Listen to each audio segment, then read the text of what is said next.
Welcome to our second episode of Flute Space. You can find our podcast on Apple Music, Spotify, Google Podcasts, and YouTube. Follow us on Instagram for more news and to keep up with us. I hope you enjoyed this episode. Our guest today is Stefan Bracaval, a jazz flutist from Belgium. In this episode, you will hear about out-of-the-box thinking on flute as we take a closer look at improvisation and jazz approach to music.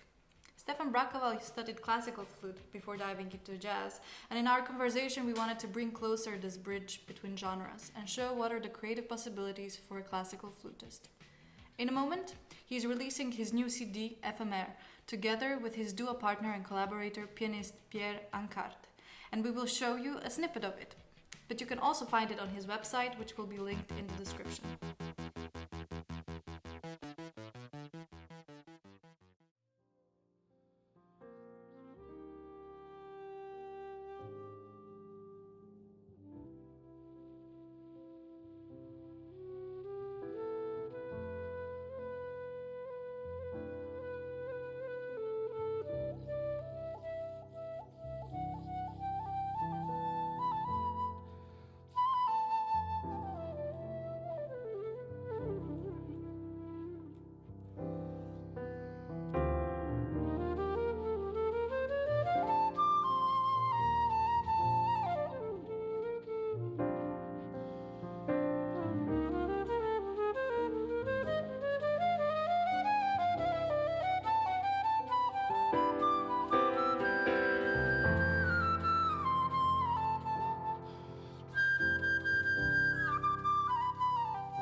Thank you for being here.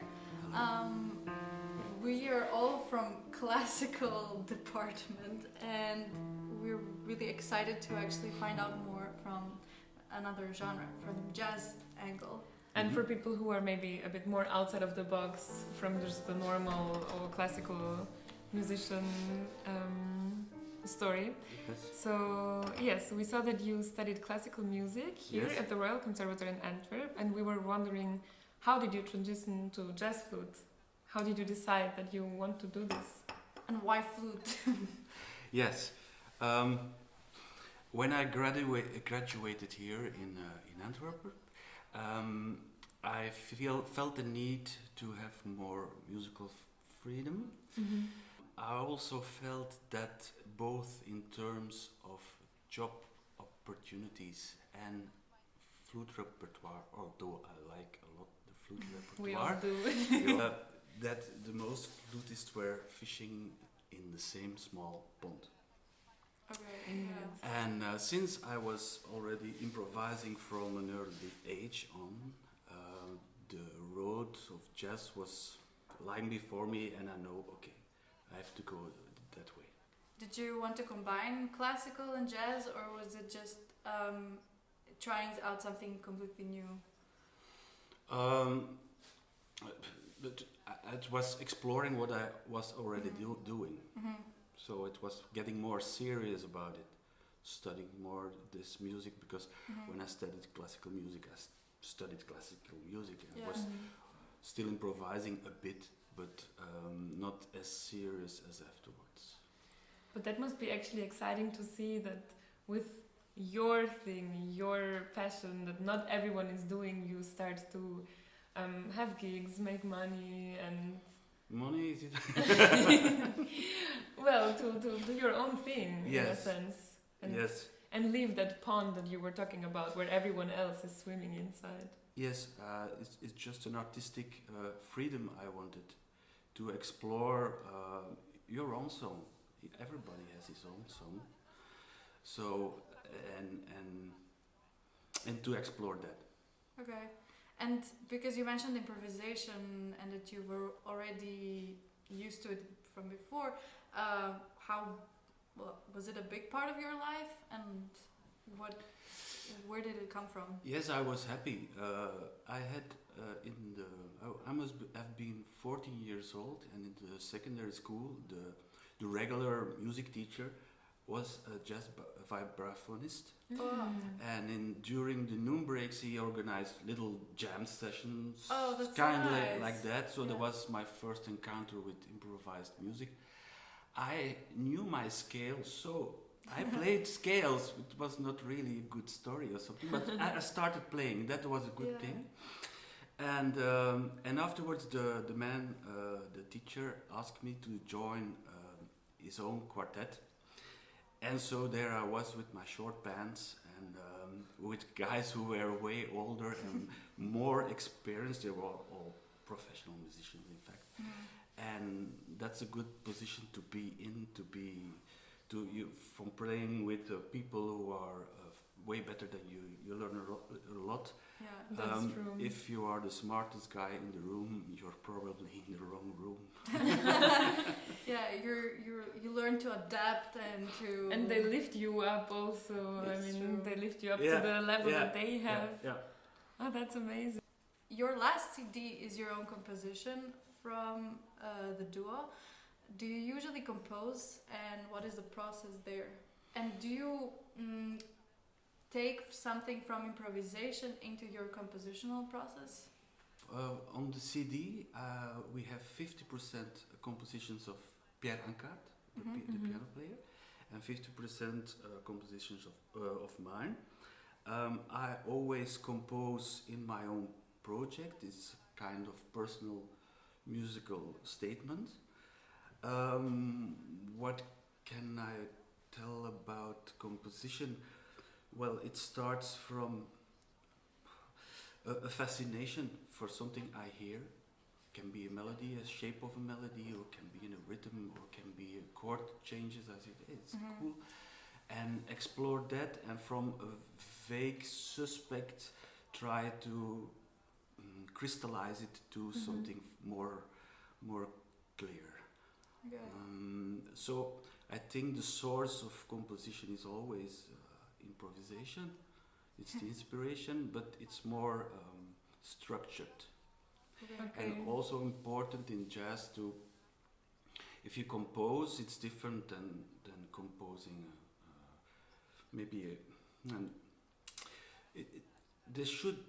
it should be possible to improvise fluently over the piece. Sometimes there's a melody or composition that just can take one melody. So it must be open to other melodies to explore over the chord changes. Have you taken your work from before and then improvised on top of that? Like, did you get, I don't know, some years after you released something, or did you get an idea? Oh, actually, you would like to change it, or you would like to... Not so much. Not so much. I see it as a part. So when it's done, it's done. It's there. That was me then, and now we continue on. Oh, that's interesting. Yeah. Well, how do you approach new projects and ideas that you have? And how do you try to combine it? Because you're also teaching, right? So Yeah. how do you organize yourself with having your own projects, but at the same time also teaching? I mostly have a concept of what I want to do. For instance, my quartet, the concept was to have more, to write compositions more in traditional jazz context.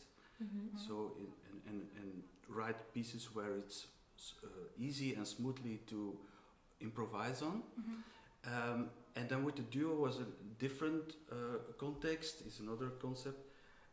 It's more chamber music. It's more intimistic. It's more eclectic. But when I have a general idea, a concept for a project, then the writing goes very fast. I have the pieces in 1 or 2 months, and I have really a writing period, and then we start rehearsing. And then, as a jazz flutist, you have to make your own projects. I'm happy when somebody calls me to join if as a freelancer, but mostly you make your own projects, and then you have to manage it too. So you have to find the gigs. Mostly I contact places where I already played. Okay. And if you played well the last time, then they are going to invite you. Maybe they take you back. So always play your asses off. That's a good motivation, actually. I mean, it should be like that all the time. I want to play here 5 times. Okay. Okay, so I need to play good 4 times. Not only for the gigs, just for the music. Always go for the music. Yes. That's very nice. Mm-hmm. You are releasing a new CD in this year, actually, Éphémère. Mm-hmm. Is that how I was looking at Valerie to pronounce Éphémère? it? Because Éphémère, it's French. Okay. Could you tell us about it and the process behind it? I mean, now we kind of see the way you approach projects, but maybe this was something different. I know Pierre, the piano player, already for a long time. We did already a lot of records together. We did a record in duo in 2014. It was Woodworks. And then I was more busy with my own quartet, and then was the pandemic. And after the pandemic, there was a kind of relaunch funding from the Koning Boudewijn Stichting. We were able to organize a concert and recorded concert, and then afterwards we decided let's make a CD out of it, and that's how it went.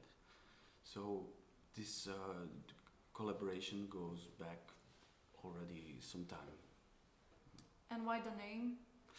Ephemeral or Éphémère. It's composition of Pierre, who's titled like that, but also the improvisational aspect of music is very fluid. It's every moment is gone. This one also, and it was just capturing. It's just a snapshot of a moment, and that's the beauty of improvised music. It's that moment, and you have to play in the moment to make something happening. I get more drunk when I improvise than when I play written music, because you have to decide on an intuitive level in the heat of the moment. You're absorbed in the moment. Yes. And that's very beautiful. To be able to be so spontaneous and. Yes, but I think it would be nice if everyone could improvise on a certain level, because then all the music, also the written music, should sound as if it was composed or on the spot. But I also think that improvised music should be nailed like it was written, black and white, like bam, and no hesitation. So I think it can be interesting for everyone to improvise just at the top of their head, and to explore that, just to explore the freshness of the moment. And I think everyone is searching for that focus. That's very interesting, actually. How would you advise someone to start improvising, or do you have any tips for that? I think genuinely, if you're studying classical music, you should have some improvisational classes. For sure, it would help a lot. For fun, because it really helps with just your presence on stage and also being your more creative free. process. But I do know people who are a bit hesitant with it, and it's like you get stage fright or something in the moment when you're supposed to do something on your own and you're supposed to improvise. And I think it's because you're afraid of doing something wrong and you don't have anything to hold on to, like we're used to, like scores, for example. Yeah. But that's a pity that there are musicians Yeah, not but able to improvise. I must say that improvisation is a kind of a mystical term, and it is a kind of a lie too. In fact, you play things you already know. You learned melody in a harmonical context. Yeah? And if you know the harmonical context, you decide and you combine things you already know on an intuitive level.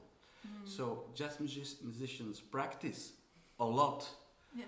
Because all the melodies they practice, they know the harmonic context. So if the context is there, intuitively they will combine everything they know in the back of their head and they tell a story with it. So it's a training. It's a very different discipline than playing classical music, in the sense that in classical music you answer the how question, and when you improvise you answer the what question and the how question in one split second. You didn't know the second before what you're gonna play. So, but it's also discipline. It's also practicing a lot. And this is when you know the harmony and you know what you developed vocabulary over chord changes, then you have something to rely on, and then there's nothing to be afraid about. That is true. Well, talking about practicing, we were wondering, how do you prepare for concerts or performances, and how is it different from when you prepare, for example, for a CD recording? Because performing in front of people, it's completely different. Maybe in a studio or with a microphone and something. Where you have like different more shots to try. I think in for the music there is no difference. I think you have to know your material inside out, because thought is the enemy of flow. If you start to think, you're stepping out of the flow. So you have to know your material, and that's the same for classical music as for improvised music. If you know the piece, you know the harmonic structure you have to improvise on, you know everything. So, but you have to play it without thought. Yes, there's some place in your mind you're still thinking, but you're dreaming also. Yeah. It's a combination. Well, it's not a thought from the outside. It's not and sometimes, thinking. I mean, thoughts can be very interrupting. We all know that while playing, thoughts can be very interrupting in what you say, with the flow and the performing. Yeah. Indeed. So, and other things, how do you prepare before recording a CD or a live concert? A recording in a studio is different than playing for an audience. It's less spontaneous. You have to, for jazz, you sometimes have to play in separate rooms or have headphones on and stuff like that. It's different than you play at home, so obviously. But you get used to it. But also, the mindset, like the recording of I made a video with the quartet in the Notenboomzaal here in Antwerp. Video. It was the first take. All the takes on Éphémère was the first of second take. It's a kind of, when the flow of the music is good, okay, it's good. You have to be honest. Don't think to make a perfect recording. Okay, in the studio they are able to edit everything like Photoshop, to make and cut everything so you have a perfect but like we're playing improvisational music, it's just I think it's just capturing a moment and be honest about it. This was this moment. Okay, let's continue on. So, but would you say that you're very self-critical when you listen back to the recordings? Of course. Then? How do you deal with that? I think that's a very big question for all of us. I think it's more important to have a good flow of a piece. Well, let's say where the good take it is music. It's built up well and it has a good vibe and that. Oh, but that note, maybe they can. But normally take it as it is. Yes. So you go for the big picture. Yes. But you cannot do 5 takes of the same song because you play the spontaneity out of it. It will not get better. So if you have 1 day studio, then the time is limited. Okay, take the first or second take and the spontaneity, because you kind of, I don't know, if you get super stuck, you need to glue yourself from it and just like, no, I will accept it as it is. Yeah. And it's true also what you said, like if you prepared well and if you know your music, then like it will be fine the first or second take. But you need to accept like what is it. About being self critical. If you went back in time and you could talk to yourself right after graduating, what would you tell yourself? Well, I will answer with what other people told me at that point when I started playing more jazz seriously. They said to me, play less the instrument, play more the music. What I say is, when you learn classical flute, you learn to play how the music, you learn to play the instrument. It's a very well instrumental training. But if you start improvising, you have to know what to play, you have to know the harmony and the melodic vocabulary which goes with it, and to build a story from that. I could play my instrument, but to tell a story with it, that's another thing. And a second thing maybe I want to say is that don't be afraid to go your own way, even if it's not the straight path you're walking, like playing flute on jazz on flute. It's okay. Why don't you play saxophone? Because normally anyone who plays saxophone, they also play flute. Do you play saxophone? No. Or is it maybe that's a very bad question to ask. No. How many people already? But it's great because then you you focused on flute and you don't have to. But to make people happy or something, I will also play another instrument. I think jazz is developed, is a broad term now for a creative approach to music.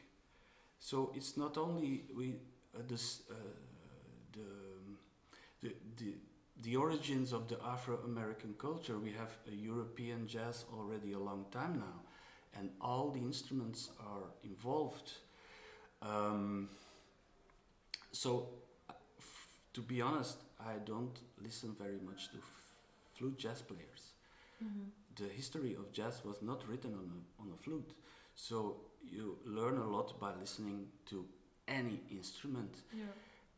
Any good improviser you can learn from,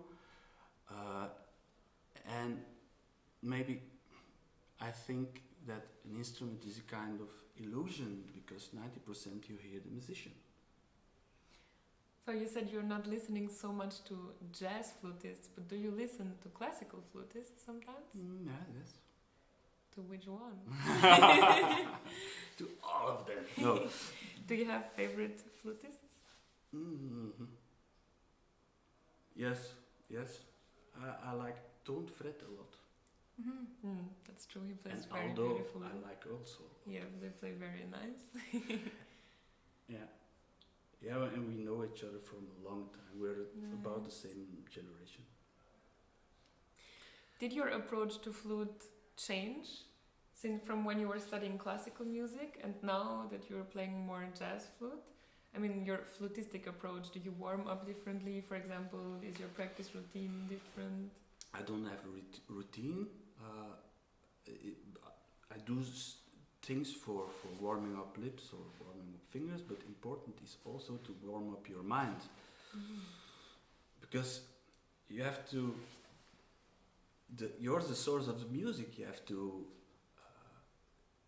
warm up your musical thinking. But the first part of the question was? If your approach changed from when you were studying classical flute to now that you're doing more jazz? Classical music and jazz, it's the same instrument, it's the same alphabet, but it's another culture, and it's a foreign language you have to learn. So the approach, the culture, in sound, in every parameter is a little bit different. If we compare like the vocalists, jazz vocalists and classical vocalists, you hear a big difference. Yes, well, indeed. Jazz flute and classical flute is the same difference. It's another world. It's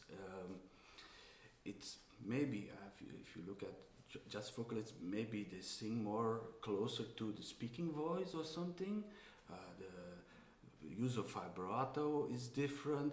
So it's another culture and it's another color and it's different. You have a very personal sound, and how do you think about it? And from the beginning of your jazz approach and throughout, how did it change?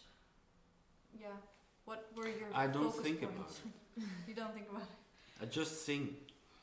Do you think in like technical aspects? Yeah. Do you think, oh, here I want to use a fast vibrato, or here I want to use this kind of dark color or bright color? Or did you stop thinking in this frame of... And just, how would you express something? Thought is the enemy of flow. Again. No, you should do it spontaneous. Okay. I think we the could... what, actually. Okay, of course you think maybe a more dark or more velvet sound could be nice here. Of course you do, but it comes spontaneous because otherwise it's a little bit... I think we should really try to incorporate these kind of things also in our daily To practice. be more sustainable. Yes. Do you prefer to play jazz on the wooden or regular flute? Or why? Okay, as I said, an instrument is an illusion, but it's nice to have a good instrument. The wooden flute has less upper harmonics, it's less brighter. It has a more mellow velvet-like color. Maybe when I play a note without vibrato, it stands more on itself than on a silver flute. But also the Chris Abel flute I have is a better flute than my silver flute in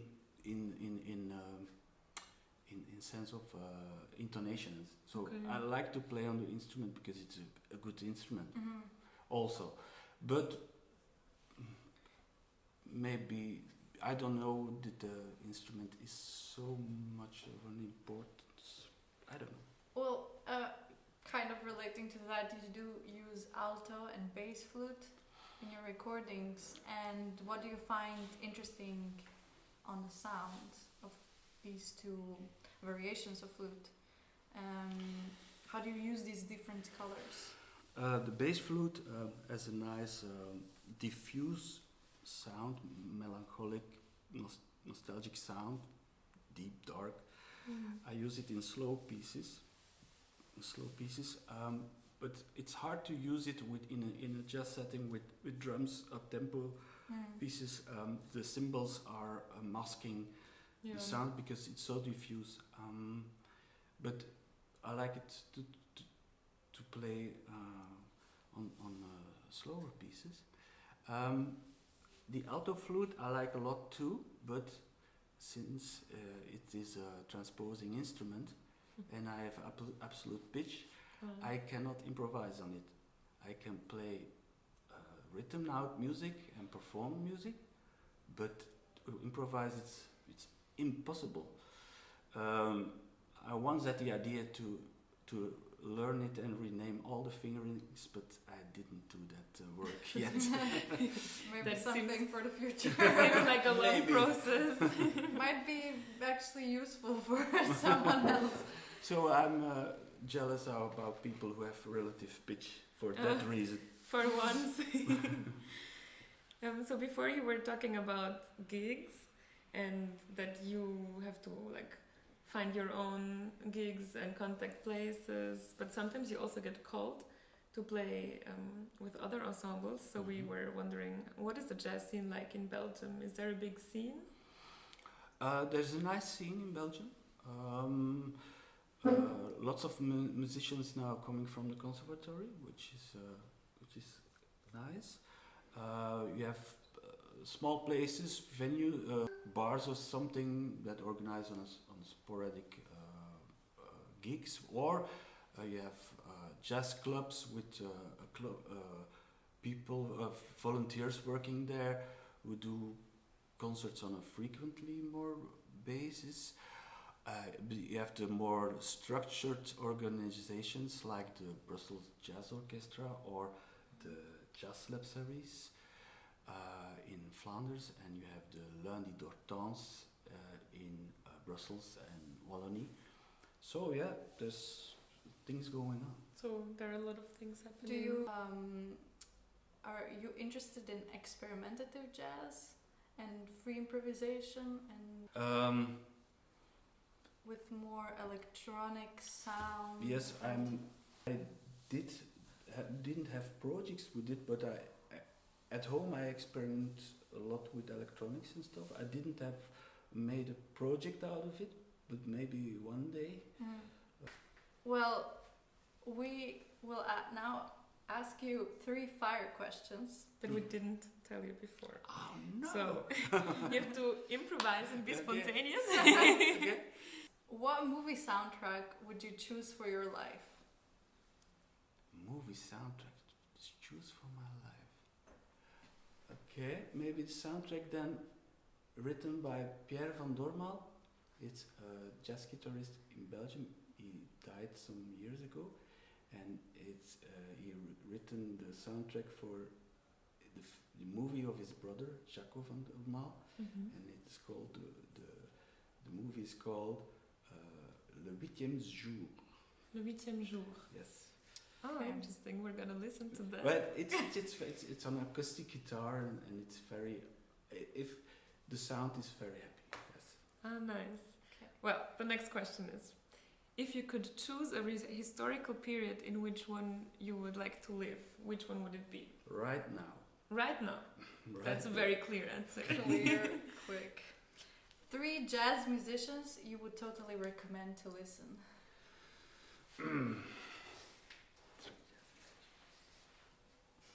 I have to choose, huh? Yeah. Bill Frisell. That's number 1. Keith Jarrett, number 2.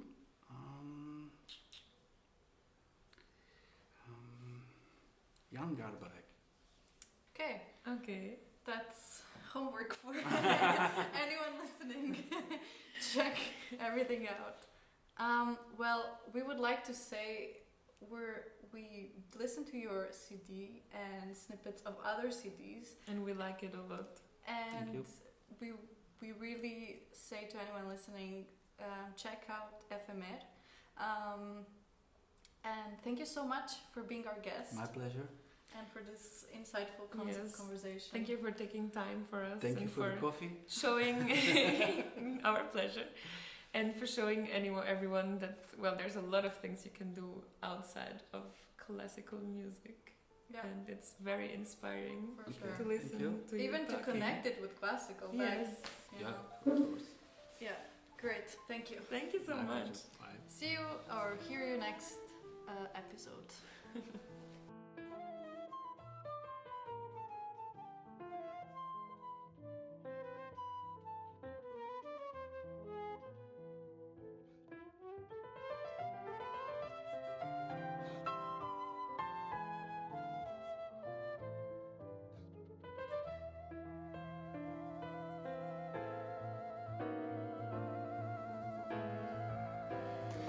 Hello, Flute Space. It was nice to be interviewed by you. There were some very nice, interesting questions. It made me think of what I was doing. So thank you for the invitation, and I hope all the very best in the future, and I hope to reach a lot of flutists and inspire everyone